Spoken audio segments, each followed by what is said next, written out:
మా తండ్రి యేసు పశువుల పాకలో తనను తాను చూడు తగ్గించుకోనేను.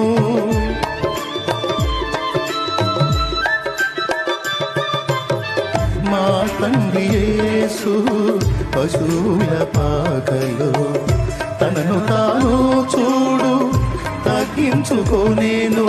కుమారుడు క్రీస్తు ఒలివల తోటలో, కుమారుడు క్రీస్తు ఒలివల తోటలో మోకాళ్ళ కన్నీళ్ళ ప్రార్థించే చూడు. ఆ ఇంటి పేరు పశువుల పాక, పక్కింటి పేరు ఒలివల తోట. ఆ ఇంటి పేరు పశువుల పాక, పక్కింటి పేరు